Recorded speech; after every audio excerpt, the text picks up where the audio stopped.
sin arrepentimientos, manifiesto. Vivir sin arrepentimientos, no prometo hacer más. Declaro vivir mejor. No seguiré viviendo como si mi tiempo no tuviera consecuencias. No seguiré viviendo como si mis días fueran una reserva inagotable.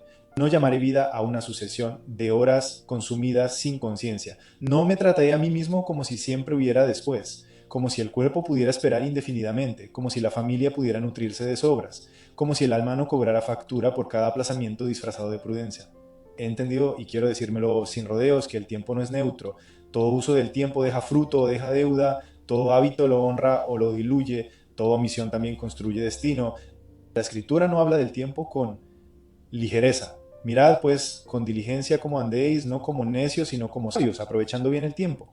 Porque los días son malos. No se me pide ansiedad, se me pide diligencia, no se me exige correr más, se me llama a vivir con sabiduría, y la sabiduría comienza cuando acepto que cada día que se vaya no vuelve, que cada temporada tiene un peso irrepetible y que la forma en que ando por la vida importa delante de Dios, delante de los míos y delante de mi propia conciencia. Séneca lo vio con una lucidez que sigue incomodando. No es que la vida sea corta, es que gran parte de ella se desperdicia. Esa frase no es una acusación teatral, es un espejo. Nos recuerda que el problema no siempre es la escasez del tiempo, sino la superficialidad con la que lo entregamos. Se pierden años en rutinas que no forman, en urgencias que no sostienen, en distracciones que no alimentan, en compromisos que drenan, en postergaciones que envejecen el alma antes que el cuerpo. Y lo más delicado es que muchas veces ese desperdicio no hace ruido, se instala lentamente, se vuelve costumbre, se normaliza. Por eso no esperaré al final de la vida para hablar de arrepentimiento. El arrepentimiento comienza mucho antes, cuando se normaliza una existencia desalineada. Comienza cuando se vuelve habitual decir algún día a lo que ya debería tener lugar hoy. Comienza cuando una persona aprende a justificarse tan bien que deja de escucharse con verdad. Comienza cuando la prisa se presenta como responsabilidad, la saturación como fidelidad, el cansancio como medalla y la omisión como una consecuencia inevitable de la vida moderna. Billy Graham insistía en que no solo las acciones visibles tienen peso moral, también lo tienen las omisiones, las decisiones evitadas, los llamados ignorados, las obediencias aplazadas. La vida no será pesada solo por lo que hicimos, sino también por lo que dejamos de hacer cuando sabíamos que importaba. No seguiré tratando el tiempo como si postergar no dejara huella.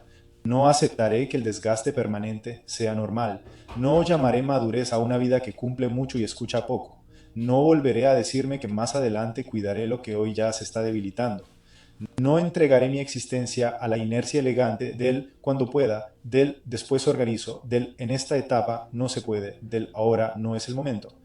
Santiago lo dice con una sobriedad que desarma. ¿Qué es vuestra vida? Ciertamente es neblina que se aparece por un poco de tiempo y luego se desvanece. No para asustarme, sino para despertarme, no para empujarme al miedo, sino a la lucidez. Yo no quiero seguir viviendo como si el tiempo fuera una idea abstracta. Quiero vivir sabiendo que mis días son una responsabilidad concreta, que cada jornada me forma, que cada repetición me inclina hacia algún lado, que el tiempo bien o mal vivido va dejando evidencia del tipo de persona que estoy llegando a ser. Por eso hoy asumo una postura, no una emoción pasajera, no una intención inspirada, una postura. No viviré a la deriva, no llamaré responsabilidad a mi desorden, no entregaré mi vida a lo urgente por defecto, no aceptaré una agenda llena y un alma vacía, no seguiré posponiendo lo que sé en el fondo que sostiene mi vida. Mi tiempo revelará lo que realmente creo, amo, obedezco y priorizo. No mediré más mi vida solo por intención. Las intenciones pueden ser nobles, pero no bastan para sostener una existencia con verdad. La intención sin forma termina convirtiéndose en consuelo. La intención sin obediencia práctica se vuelve un lenguaje amable con el que uno aprende a convivir con su propia incoherencia. Por eso quiero decirlo con claridad. Mi tiempo revelará lo que realmente creo, amo, obedezco y priorizo. No lo que afirmo en un momento de inspiración, no lo que defiendo en una conversación, no lo que quisiera que otros pensarán de mí. Mi tiempo dirá la verdad. Jesús fue directo, porque donde esté vuestro tesoro, allí estará también vuestro corazón. El tiempo sigue exactamente ese mismo principio. Va hacia donde se inclina el corazón, se organiza alrededor de lo que considero valioso, protege lo que ocupa el centro, responde a lo que de una manera profunda estoy obedeciendo. Por eso la agenda no solo distribuye actividades, revela lealtades, revela si lo esencial tiene lugar o solo prestigio verbal, revela si el amor recibe tiempo real o solo sobras, revela si la fe tiene espacio de presencia o solo lenguaje religioso, revela si el descanso es honrado o culpabilizado. Revela si el trabajo está al servicio del llamado o si ya se convirtió en Señor. Peter Drucker comprendió que el tiempo es el recurso decisivo de toda vida responsable. Stephen Covey ayudó a ver que la prioridad real no es la que se proclama, sino la que se protege. Ambas intuiciones, llevadas al corazón de este libro, me obligan a una conclusión más profunda. La autoridad interior se demuestra en aquello que soy capaz de sostener con el tiempo. No se demuestra en lo que digo valorar, sino en lo que resguardo de verdad. No en la elocuencia de mis convicciones, sino en la coherencia de mis ritmos. No en el deseo de vivir bien, sino en la decisión de proteger lo que construye vida. En lo muy poco se juega más de lo que solemos admitir. El que es fiel en lo muy poco, también en lo más es fiel. La fidelidad no aparece de repente en los grandes momentos, se forma en los pequeños, en la forma en que despierto yo, en la manera en que cierro el día, en lo que interrumpo y en lo que protejo, en cómo respondo al cansancio, en qué lugar reciben mis hijos, mi esposa, mi cuerpo, mi descanso, mi oración, mi trabajo y mi llamado dentro de mis días reales, no dentro de mis buenos deseos. Lo pequeño no es accesorio, lo pequeño delata, lo pequeño testifica, lo pequeño acumula una dirección. Por eso no llamaré prioridad a lo que recibe sobras. No seguiré confundiendo buenos deseos con obediencia práctica. No me conformaré con declarar amor a mi familia si mi presencia emocional siempre llega tarde. No me daré por satisfecho diciendo que mi salud importa mientras trato el cuerpo como si fuera un instrumento desechable. No diré que Dios es primero si lo que le ofrezco son los minutos que quedan después del ruido. No usaré el trabajo como excusa honorable para eludir conversaciones, límites, silencios y decisiones que también son parte de la fidelidad. No volveré a decir que descanso cuando en realidad solo me estoy desconectando para seguir sobreviviendo. Mi tiempo dirá si vivo desde el miedo o desde el propósito. Dirá si obedezco al reconocimiento o a la verdad.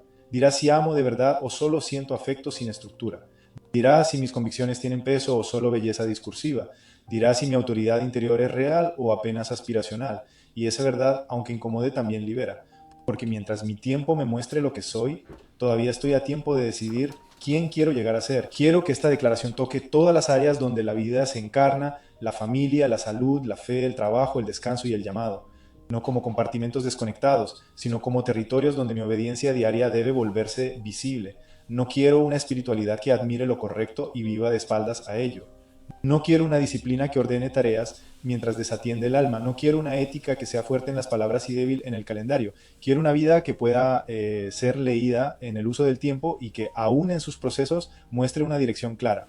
Por eso te invito a hacer algo sencillo y serio a la vez. Escribe una declaración personal de gobierno del tiempo. Hazlo en primera persona. No como un ejercicio ornamental, sino como un acto de verdad. Nombra allí cómo decides vivir tus días a partir de ahora. No expliques demasiado, declara. Escribe qué se vuelve no negociable, qué no seguirás postergando, qué no volverás a justificar, qué merece protección real. ¿Qué clase de relación quieres construir con tus horas, con tu cuerpo, con tu fe, con tu trabajo, con los tuyos y con tu propósito? Empieza con una sola pregunta, pero no la respondas a la ligera. ¿Qué declaro hoy como no negociable en mi vida? No hace falta decirlo todo todavía. No hace falta resolver aquí toda la arquitectura del cambio. Pero si hace falta asumir una verdad que ya no conviene seguir esquivando, no basta con reconocer el valor del tiempo. Ahora debo decidir qué clase de persona voy a ser con él. No prometo hacer más, declaro vivir mejor. No prometo hacer más, declaro vivir mejor. Declaro que ya no mediré el valor de mis días por la cantidad de cosas que logro meter en ellos, sino por la verdad con la que los habito. Declaro que no seguiré confundiendo movimiento con propósito, cansancio con fidelidad, saturación con importancia, ni hiperactividad con fruto. Declaro que vivir mejor será más importante que producir más, que la coherencia valdrá más que la apariencia, que la presencia tendrá más peso que la prisa y que el fruto será más digno que la agitación. Durante demasiado tiempo muchas personas, y yo también en más de una etapa, aprendimos a tratar la vida como una carrera de rendimiento. Se nos enseñó a llenar agendas, responder rápido, sostener múltiples demandas, cumplir, avanzar, resolver. Y aunque todo eso puede tener valor en su justa medida, llega un punto en que la vida empieza a reclamar una pregunta más honda, no solo qué tanto haces, sino desde dónde lo haces y a costa de qué lo sostienes, porque no toda productividad produce vida. Hay una productividad que ordena y una productividad que drena, hay una productividad que sirve al propósito y otra que anestesia el vacío. Jesús dijo, yo he venido para que tengan vida y para que la tengan en abundancia. No habló de una existencia llena de tareas, habló de vida. Y la vida abundante no se mide por acumulación de actividad, sino por profundidad de sentido, por alineación interior, por obediencia práctica, por capacidad de amar, por paz sostenida en medio de la responsabilidad. Viktor Frankl comprendió que el ser humano no puede sostenerse solo con eficiencia, necesita significado. Cuando el sentido se debilita, la actividad deja de construir y empieza a desgastar. El problema no es hacer mucho, el problema es vivir sin centro. Greg McKeown ha insistido en que lo esencial no consiste en hacer más, sino en discernir mejor. Esa verdad tiene un peso espiritual enorme, porque vivir mejor no significa añadir más presión a una agenda ya saturada, significa dejar de negociar con la propia incoherencia, significa dejar de llamar temporales a hábitos que ya están destruyendo quietamente la vida, significa aceptar que no se trata de exprimir más horas, sino de habitar mejor las ya recibidas. Se trata de entender que los días no necesitan más ocupación, sino más verdad. Por eso hoy declaro que no quiero una vida más impresionante, quiero una vida más íntegra. No quiero una agenda admirada y un corazón dividido. No quiero ser alguien que resuelve mucho y vive poco. No quiero seguir sacrificando presencia por velocidad, profundidad por cumplimiento, silencio por ruido, claridad por reacción. Quiero vivir de tal manera que mis días se parezcan a aquello que digo honrar. Quiero que mi tiempo deje de ser solo un contenedor dependiente y se convierta en una expresión concreta de lo que realmente creo. Sobre toda cosa guardada, guarda tu corazón, porque de él mana la vida. Si el corazón no se guarda, el tiempo se dispersa. Si el corazón no se ordena, la agenda termina obedeciendo a cualquier urgencia. Si el corazón no se fortalece en la verdad, la vida entera se vuelve vulnerable a la presión, al miedo, a la aprobación, al impulso y a la costumbre. Vivir mejor exige orden interior, no perfección, pero sí verdad, no rigidez, pero sí gobierno, no promesas grandiosas, pero sí una decisión sobria de dejar de vivir por inercia. Declaro entonces que mi meta ya no será simplemente hacer más. Mi meta será vivir mejor lo que me ha sido confiado, amar mejor, descansar mejor, trabajar mejor, escuchar mejor, obedecer mejor, elegir mejor, terminar el día con menos ruido y más sentido. Llegar a los míos con algo más que cansancio. Llegar a Dios con algo más que minutos sobrantes. Llegar a mí mismo con menos autojustificación y más paz. La autoridad no se improvisa, se demuestra en el uso del tiempo. La autoridad no se improvisa, no nace del carisma, ni del cargo, ni del tono con que se habla, ni del lenguaje que se usa para parecer convincente. La autoridad verdadera se demuestra en la consistencia, en la capacidad de sostener decisiones correctas cuando nadie aplaude, en la fidelidad a lo esencial cuando la presión invita a dispersarse, en la manera en que una persona organiza, protege y entrega su tiempo, porque el tiempo, más que casi cualquier otra cosa, deja ver si una vida está gobernada desde dentro o arrastrada desde fuera. Por eso vivir sin arrepentimientos no puede reducirse a una emoción intensa ni a una frase inspiradora. Es una estructura moral de vida, es una forma de andar, es una postura que se vuelve visible en decisiones pequeñas, en límites claros, en renuncias conscientes, en obediencias sostenidas. Es una manera de decir sí y de decir no. Es una manera de responder al cansancio, al trabajo, a la familia, al descanso, a la fe y al llamado. Es una manera de habitar el tiempo con criterio, decisión y coherencia. Jesús confrontó con una pregunta que sigue atravesando toda pretensión espiritual vacía. ¿Por qué me llamáis Señor, Señor, y no hacéis lo que yo digo? La pregunta no denuncia solo una incoherencia religiosa, desnuda una fractura más profunda entre declaración y conducta, entre lenguaje y obediencia, entre convicción y vida real. Llamar correcto algo no basta, admirarlo no basta, enseñarlo no basta, desearlo tampoco. La autoridad aparece cuando lo que dices empieza a volverse forma de vida. Billy Graham insistía en que la madurez no se reconoce por emociones elevadas, sino por dirección sostenida. Y la dirección sostenida se prueba en el tiempo. Se prueba cuando un hombre deja de llamarle responsabilidad a su desorden, cuando una mujer deja de culpar a la etapa por lo que en realidad no está decidiendo, cuando una persona empieza a asumir el peso de sus sí y de sus no, cuando deja de tratar el tiempo como algo que le pasa y empieza a tratarlo como un encargo que debe gobernar. Cada uno llevará su propia carga. Esa afirmación no invita al aislamiento, invita a la adultez. Nadie puede decidir por mí la forma en que viviré mis días. Puedo recibir consejo, ayuda, compañía y gracia, pero no puedo delegar mi gobierno interior, no puedo seguir culpando al tiempo por lo que no estoy dispuesto a ordenar. No puedo seguir hablando como víctima de mis jornadas cuando muchas veces el problema no son las horas, sino la falta de criterio para proteger lo esencial. La ontología del lenguaje ayuda a ver algo decisivo. La postura frente a la vida se revela en declaraciones, compromisos y acciones. No solo describimos la realidad con palabras, muchas veces la configuramos. Cuando una persona se sigue diciendo no puedo, ahora no, o más adelante, esta etapa es así, termina consolidando una identidad impotente. En cambio, cuando empieza a declarar con verdad y responsabilidad, esto lo voy a honrar, esto ya no lo voy a seguir justificando, esto será no negociable, la vida comienza a reordenarse desde dentro, no por magia, por gobierno. Declaro entonces que asumiré responsabilidad por mis sí y mis no. Declaro que dejaré de culpar al tiempo por lo que en realidad no estoy decidiendo. Declaro que construiré una vida confiable desde decisiones pequeñas. Declaro que gobernaré mis días de forma consciente, no siempre perfecta, pero sí honesta. No siempre fácil, pero sí alineada.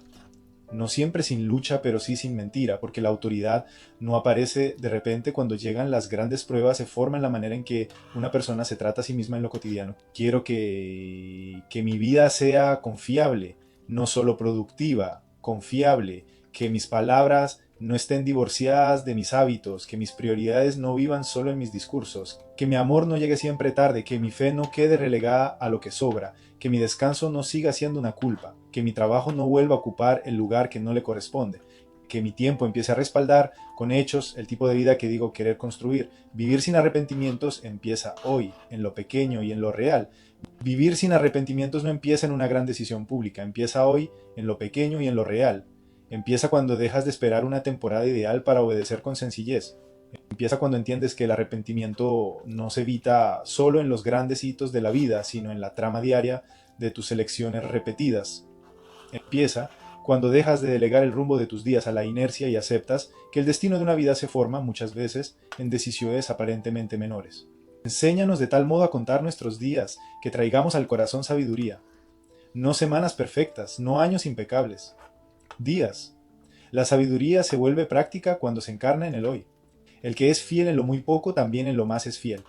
La fidelidad no necesita espectacularidad, necesita realidad, necesita repetición, necesita una decisión de no seguir tratando lo pequeño como si fuera irrelevante. Porque lo pequeño no es menor, es el terreno donde se forma el destino. James Clear ha mostrado con claridad que las trayectorias cambian por hábitos y decisiones pequeñas sostenidas en el tiempo. Charles Spurgeon, desde otro ángulo, advirtió que la negligencia constante apaga lentamente la vida espiritual. Ambas intuiciones convergen en una verdad sobria. La vida no suele torcerse de un día para otro, ni enderezarse por una sola emoción intensa. Se forma por acumulación. Por eso hoy importa, este día importa, esta semana importa, este pequeño límite importa, esta conversación pendiente importa, este descanso que no debes seguir culpabilizando importa, esta renuncia que vienes aplazando importa, esta hora que podrías seguir entregando a la distracción o comenzar a rescatar importa. No esperaré la temporada perfecta, no seguiré diciendo que empezaré cuando todo se calme, no seguiré llamando más adelante a lo que ya necesita obediencia práctica, no seguiré entregando lo mejor de mi vida al automatismo y dejando lo esencial para un momento idealizado que nunca termina de llegar. Si oyeréis hoy su voz, no endurezcáis vuestros corazones. La palabra decisiva aquí es hoy, no mañana, no cuando tenga más energía, no cuando las condiciones sean más favorables, hoy. Por eso quiero proponerte de manera más explícita que escribas tu declaración personal de gobierno del tiempo. Hazlo como un pacto contigo mismo, con la verdad y con Dios, no como un documento técnico, no como un compromiso corporativo, no como una frase motivacional que olvidas mañana. Escríbelo como un acto de adultez y de respuesta espiritual. En una página breve, en primera persona, nombra qué honrarás con tu tiempo, qué dejarás de normalizar, qué límites empezarás a poner, qué áreas protegerás, qué no negociarás más y desde qué postura quieres vivir tus días. Pregúntate con radical honestidad qué no seguiré postergando, qué quiero que mi tiempo diga de mí, qué voy a proteger a partir de ahora, qué prácticas ya no llamaré temporales si están destruyendo mi vida, qué clase de persona decido ser con los días que me quedan. No respondas como alguien que busca una versión bonita de sí mismo, responde como alguien que quiere empezar a vivir con dignidad, verdad y dirección. Quiero que este manifiesto te deje algo más que emoción. Quiero que te deje una postura ética firme, una responsabilidad asumida, una decisión explícita y una sensación nueva de dignidad interior. Quiero que sientas hambre de pasar a la práctica, no por presión externa, sino porque ya viste demasiado como para seguir llamando vida a una manera de existir que te vacía lentamente. Vivir sin arrepentimientos no es esperar el final para lamentar menos, es decidir hoy vivir de tal manera que el tiempo deje de acusarte y empiece a respaldarte. Y si ya declaraste que no quieres seguir viviendo igual, la pregunta siguiente no es si cambiarás, sino cómo recorrerás este proceso de manera seria, práctica y transformadora. Porque este libro no debe leerse como información que inspira un rato, debe vivirse como un camino. Ahora necesitas aprender a recorrerlo bien,